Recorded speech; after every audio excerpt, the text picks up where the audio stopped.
Adam Fantilli, 90-point season. Maybe a hot take, but that's what we're talking about on today's Locked On Blue Jackets.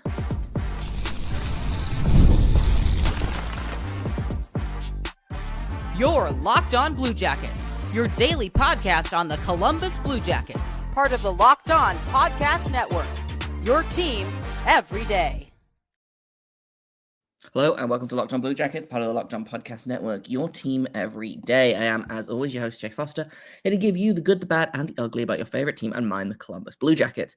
Before we get things started, I want to thank everyone for making this your first listen of the day every single day. Locked On Blue Jackets is free and available on all podcast platforms and over on YouTube. I also have to let you know that today's episode is brought to you by Fanduel. Download the Fanduel app now by visiting fanduel.com and win $300 in bonus bets if your first $5 bet wins.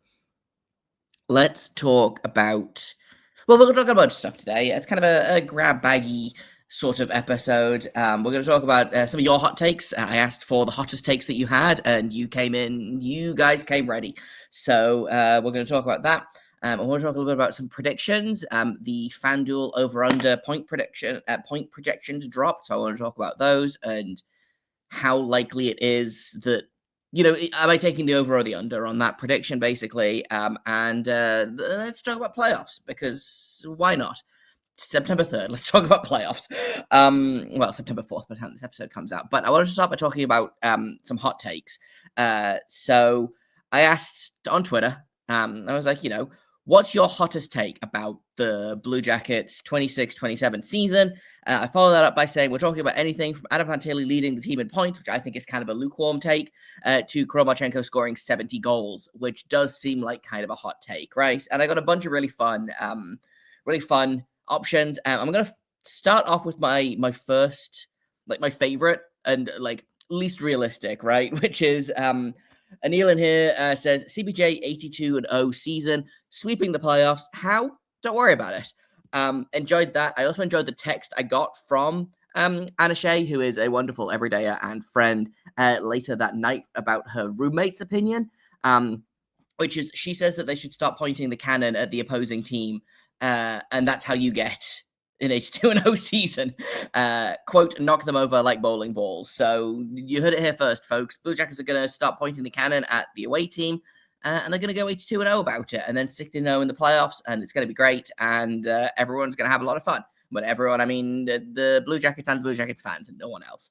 Some more realistic hot takes, I think, is Locked On Sharks says that Adam Fantilli 90-point season, which is kind of what I said at the top of the show. This feels realistic to me. I think it's kind of hot. It would be a fairly hefty jump from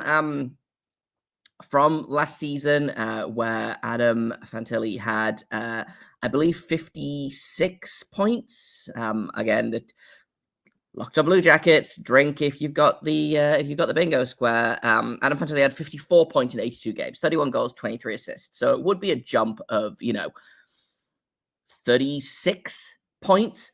But I don't know. That feels hot, but not like scorching, right? Like I think it is extremely like it's not impossible.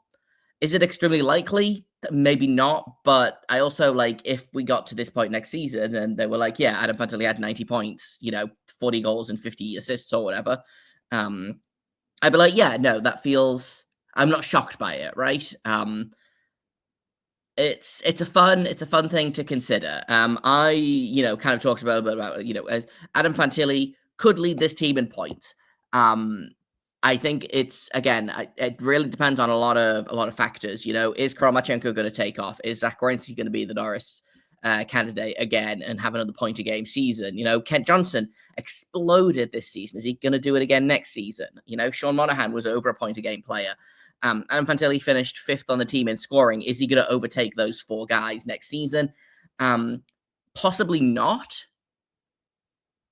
But I do think that we do. There is a 100-point season in Adam Fantilli. I don't know that it's next season necessarily, but I do think that there is a 100-point season in him. And I've talked about this a lot, and we're not gonna get too into the weeds about it, but I do see Nathan MacKinnon as a sort of career trajectory For Adam Fantilli, I don't know that he'll be as good as McKinnon, who obviously has 3 straight 100-plus point seasons, had 140 points a couple of seasons ago, but he had, he had a decent rookie season and then struggled for a couple of seasons, didn't really pop until his 5th full NHL season, where he had 97 points in 74 games. So for Adam Fantilli going into his 3rd NHL season, I think that we're going to see some marginal growth next season, the season after, and then I think the 5th season, so when he's 23-ish, if I'm doing my math right, 23, 24, that is when he should absolutely take off and start lighting this league on fire. Again, I don't know that he'll hit the heights of Nathan McKinnon, but that's kind of the career trajectory that I'm looking at is McKinnon. They have similar play styles. And a similar sort of barreling down the ice like a runaway freight train that I think is going to cause a lot of teams a lot of problems. I don't think he has the pure speed of McKinnon, but he has the same energy, which I think will be fun. So 90-point Fantilli season, maybe not. If not next season, then certainly the season after or the season after that. I think within 3 seasons we're going to see Adam Fantilli hit point a game plus. So that was from Locked On Sharks. Another Adam Fantilli hot take from Yosemite Forest, John O'Connor on Twitter. He came in with 3 hot takes, and all of them I am kind of on board with. Fantilli will score more points than Bedard. Again, a hot take. Bedard finished this season with 67 points in 82 games, so 13 more than Fantilli. But I will also, in the interests of devil's advocate, he played almost 3 minutes a game more than Fantilli. So, his points per 60 will probably be about the same. So depending on, what kind of wingers Adam Fantilli has, and also if Connor Bedard gets literally any help ever next season, that could be a really interesting race. I would love Fantilli to score more points than Bedard. I think it would be extremely gratifying. And also I think it would be kind of funny. I do think that Bedard will probably outscore Fantilli in terms of points, but it looks like Fantilli might have the edge in goal scoring, which is fun. He's the first 2023 draft pick to hit 30 goals. And I think there's another 30-goal season in his future as soon as next season. So maybe not more points, but I do think more goals. And again, if Fantilli was playing as much as Bedard, he'd probably be scoring a little bit more as well. So Bedard gets about almost 21 minutes a game. Fantilli got an average of 17.5 minutes last season. So that to me makes up for the discrepancy.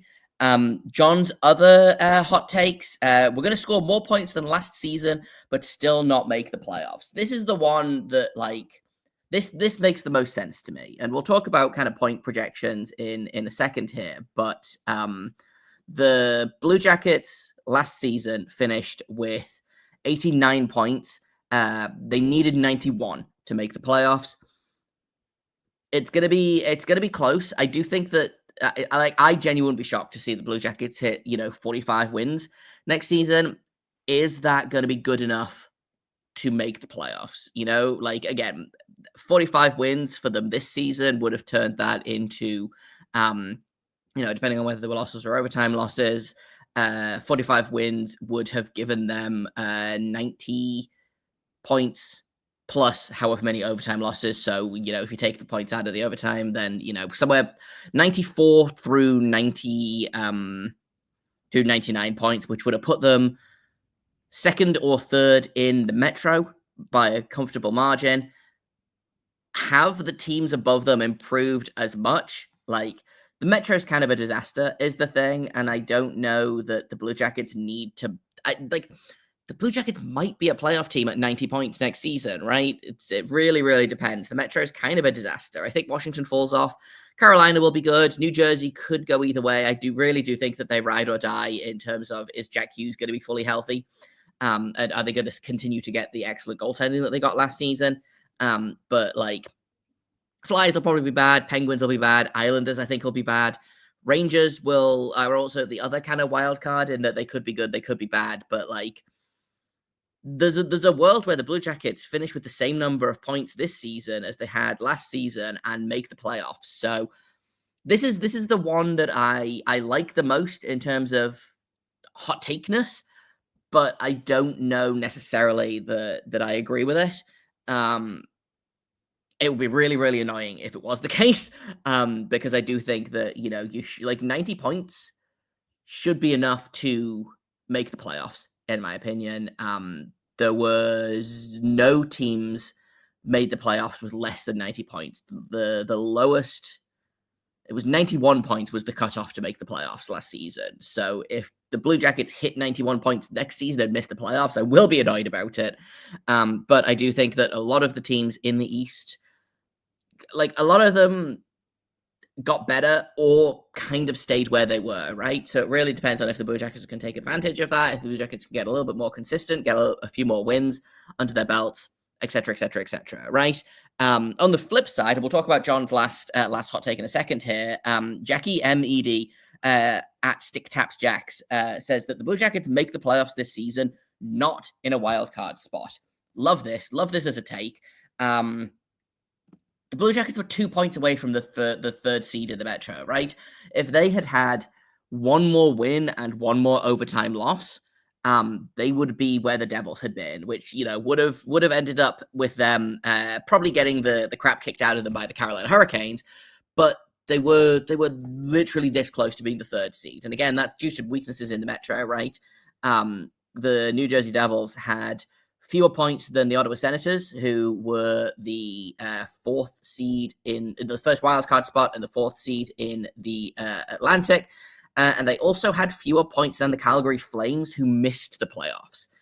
They had 5 fewer points than the Flames and made the playoffs where the Calgary Flames didn't. So again, the Metro's weird. Metro makes no sense. Could very, very well see the Blue Jackets jumping into that third seed. I think, you know, again, I talked about this a couple of weeks ago, maybe, in terms of like where I think the Blue Jackets land. And like the Blue Jackets, for me anyway, could be anywhere between 2nd and 5th in the division.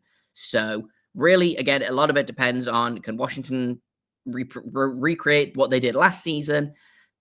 Can the Devils keep Jack Hughes healthy? What happens with the Rangers? Do the Islanders fall off the cliff that I think a lot of people are suspecting that they fall off? Like, there's a big margin here for the Blue Jackets. So I would love to see them make the playoffs, not in a wild card spot. How likely is it? I'm not sure, but love it as a hot take. Couple more. I've got one more from Jackie and one more from John. We are going to take a quick break before I do that, and then we'll get into the last of the hot takes, and then we'll get into some predictions in terms of points over unders, etc. So we'll do that in just a second here on Locked On Blue Jackets. First, I've got to tell you about Fanduel. The NFL season is almost here, and Fanduel is making sure you're ready for kickoff with a can't-miss offer. Right now, new customers can bet just $5, and if your bet wins, you're going to get $300 in bonus bets to use whatever you want. Just go on FanDuel.com, find the heaviest possible favorite you can. Like, honestly, just pick the Chiefs to win a game. Just put $5 on the Chiefs winning a game. If it wins, you're going to get $300 you can spend on whatever you want, and with that $300, you can pick way more lucrative bets.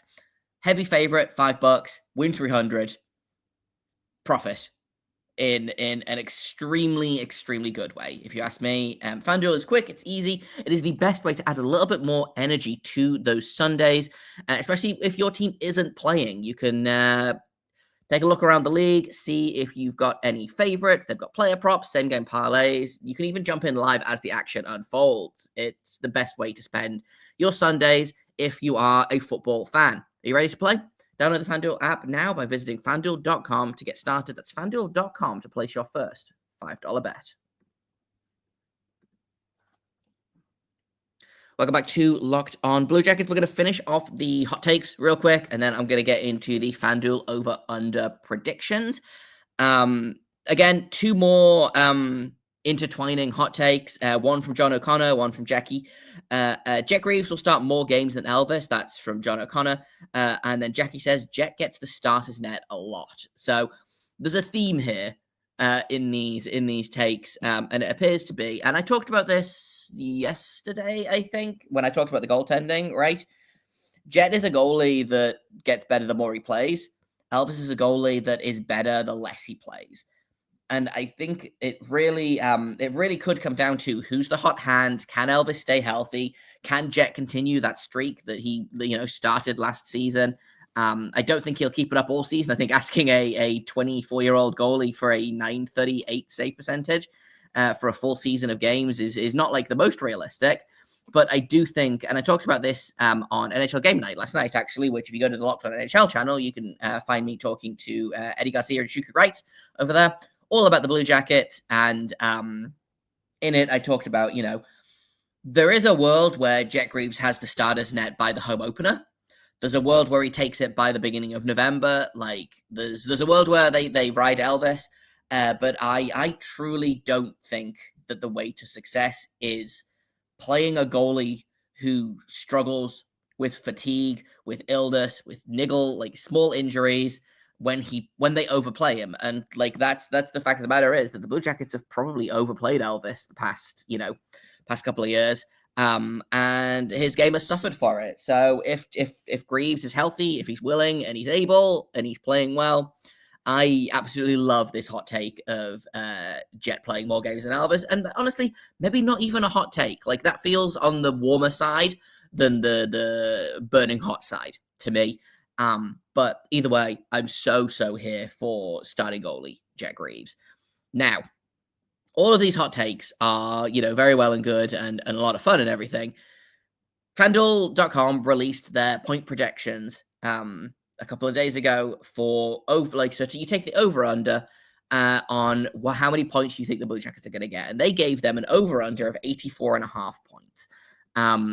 Last season, the Blue Jackets had 89 points. So they are predicting that they will drop about 4.5 standing points. So, they're going to win 2 fewer games, essentially. That to me feels low. They have the same projected over-under as the New York Rangers, who finished last season with 85 points, and who I feel got worse in the offseason. And I do think that they are going to start a kind of a downward trajectory. So a little bit of disrespect from FanDuel.com on the Blue Jackets. Obviously, yesterday I talked about, is regression going to hit them? And yes, probably. But I think that the youth movement, the Fantilli, etc., will compensate for that regression, and it'll probably end up coming out in the wash. I think the Blue Jackets finish about I think they finished with about the same number of points they had this season, maybe a couple more, like somewhere in the 88 to 92 point range for the Blue Jackets is my prediction. So again, we just talked about FanDuel.com. If you have a $5 bet that you think would be fun, maybe put the over.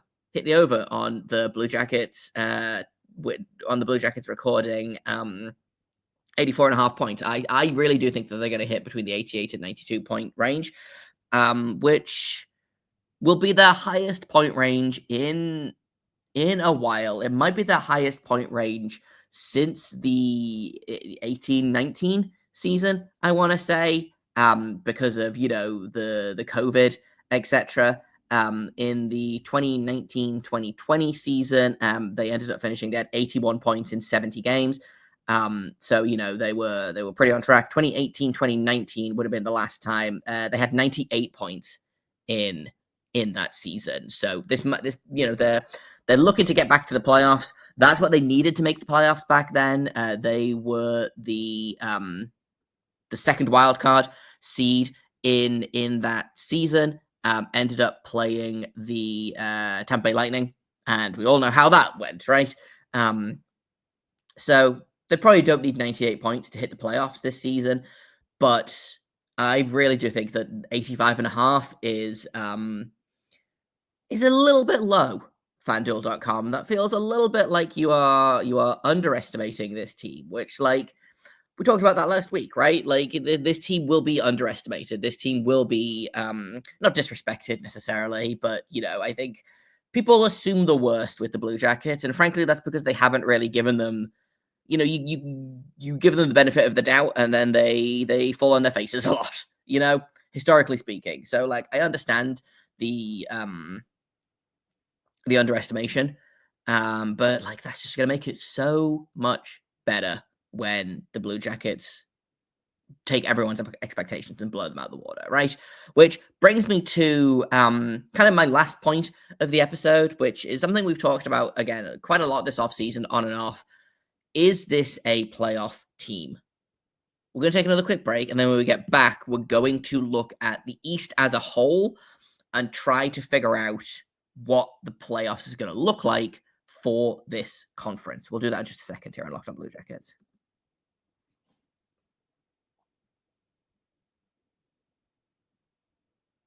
Welcome back to Locked On Blue Jackets. We're talking about the playoffs. Are the Blue Jackets going to be a playoff team this season? Obviously, I would love if that was the case. The problem is, and this kind of goes back to what kind of we were talking about with those hot takes with John and Jackie, right? Of the Blue Jackets making the playoffs. And I do think if the Blue Jackets make the playoffs, it's going to be as the third seed in the Metro and not as a wild card. And I do think that's just because the Atlantic is a much stronger division than the Metro at the minute. Like, the Metro used to be the Thunderdome, right? Like, it used to be just a truly insane division to try and exist in. It's weakened a little bit in previous years. Like, for me, there's really only one team that I am locking into a playoff spot in the Metro, and that's the Carolina Hurricanes, right? Whereas I look at the East and I'm like, I will be very, very surprised if Toronto, Tampa Bay, and Florida are not in the playoffs. And then, you've got the Ottawa Senators, who took huge jumps last year, Montreal, who took a big jump. They could regress, they might not. Detroit is looking to take a jump. They finished 5 points out of a playoff spot. They were kind of right around where the Blue Jackets were.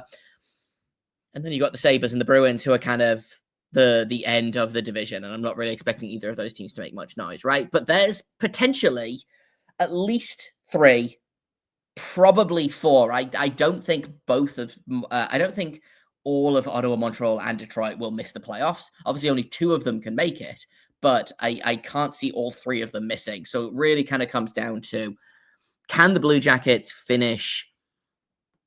What do they need to finish? Like 6th in the conference to make the playoffs. Like, they really do probably have to finish 3rd in the Metro. And that's kind of I talked about it a little bit in the last segment of, like, I could see them finishing anywhere from 2nd to 5th, but I do think that if they want to make the playoffs, they're going to have to finish 3rd or higher, which again depends on a lot of factors, right? It's really, for me, it's going to be Carolina are going to be the top seed, and then I think the next 3 seeds are going to be some combination of New Jersey, Washington, Columbus. New York's kind of, again, the Rangers are kind of the wild card in there, but I personally don't see a ton of interest in the Rangers being good. New coach, obviously, that might help. But they got rid of a lot of personnel and didn't really replace them with anything over the offseason. Obviously, they've got an extremely good goalie, but I don't know. The Rangers might surprise me, but I don't think they will. So really, it kind of comes down to, can the Columbus Blue Jackets finish above both Washington and New Jersey? And I think, again, I've been kind of going back and forth on this, and I do think there is a world where they finish 2nd in the division.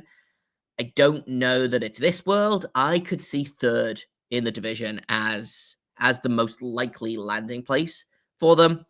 Again, a lot of it depends on the Devils. A lot of it depends on the Capitals, but I do think the Capitals take a massive step back this season. Ovechkin's a year older, and I think his goal scoring record chase was a huge driving factor for the Capitals last season. They got rid of a lot of depth guys and didn't really replace them with anyone. And I don't know how sustainable the pace that they played at last season was. In a similar way that I think the Winnipeg Jets probably see a huge fall off because they got worse this offseason and were unsustainably good last season. They had like a 35% power play success rate or something stupid like that. So I think the Capitals fall off. I don't know if they fall all the way off to where, they finished 12 points ahead of the next place team, 22 points ahead of the Blue Jackets. I had to do math on this in a hurry there. So I don't know if they fall 22 points down, but I really do think that the Blue Jackets are going to finish third or fourth. I keep hedging my bets here, but I should really just kind of stop sitting on a fence and pick. I think I'm going to pick third. I think the Blue Jackets finish third in the Metro. And, we'll revisit this in 2 months' time, and I will laugh and call myself stupid when the Blue Jackets are sitting at the bottom of the Metro because this team is cursed and I'm cursed. But I really do think that, like, if the Blue Jackets want it, there is a place in the playoffs for them. They have to want it. They have to go out and get it. But again, because the Metro is so weak, again, it cannot be overstated that, yes, they missed the playoffs. They were 2 points away from the Devils. Now, the Devils would have had the regulation wins and the regulation or overtime win tiebreaker. But if the Blue Jackets had won one more game and gotten one more overtime loss point, so if they had a record of 41, 32, and 10, that would have been good enough for the playoffs. The Devils got there with a record of 42, 33, and 7. The Blue Jackets could have loser-pointed their way into the playoffs. They were, like, legitimately this close. So I don't think it's out of the realm of possibility to say that the Blue Jackets could go from missing the playoffs to being in the third seed spot. Again, it's going to depend on a lot around them, but I really do think that if they want to make the playoffs, they have to go into this wanting that third seed in the Metro. They can't go into it thinking that they can sneak in as a wild card, just because I do think you're going to see 5 playoff teams from the Atlantic and 3 from the Metro. I don't know if it'll be the same 5 teams. We could see Montreal drop off and Detroit take over. We could see Ottawa drop off. We could see Buffalo make some kind of miracle playoff run for the first time in a million years. But the Blue Jackets it's that third seed in the Metro that they have to really focus on. Like, that's what they want. They don't want a wild card spot. They don't have to fight for a wild card spot. If they can hop into that third seed and stay there, like, that to me is the real sweet spot. And so that's going to be the success, right? Is you're either going to be out of the playoffs or you're going to be the third seed in the Metro. I don't think there's going to be an in-between. I just don't know if they can recreate the magic of last season and, again, take that extra step forward. I would love if they did, and I do think that they're extremely capable of doing so.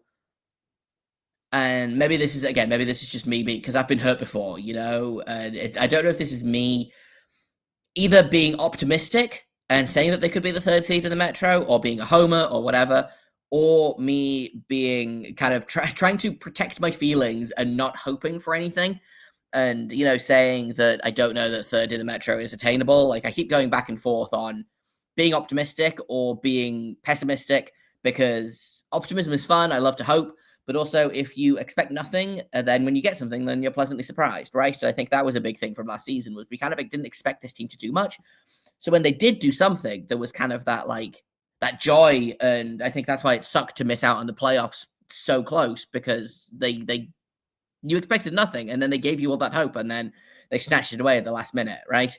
So, final answer in terms of predictions: 91 points for the Blue Jackets, playoff spot. That's my final answer. That's what I believe in my heart.